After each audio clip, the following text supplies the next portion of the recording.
Jules Verne muallif bilan tanishamiz. Jules Verne 1828-1905-yil jahon adabiyotining yirik namoyandalaridan biri. Ko'plab sarguzasht asarlar muallifi.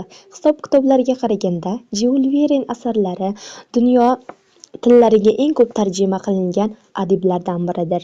Jules Verne Fransiyaning dengiz bo'yida joylashgan Nant shahrida dunyoga kelgan. Uning maktabdagi o'qituvchisi Sambin xonim o'quvchilarga dengiz kapitani bo'lgan turmush o'rtog'i haqida ko'p gapirib berardi.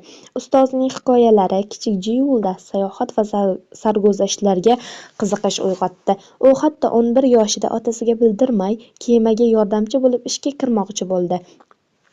Men dengizchi bo'lib tug'ilgan bo'lsam kerak, lekin afsuski dengizchi bo'la olmadim, deya eslaydi keyinchalik yozuvchi. Jules Vernening dengiz sayohatlariga qiziqishi zoye ketmadi. Keyinchalik u o'zining shaxsiy kemasida juda ko'p joylarga sayohat qildi.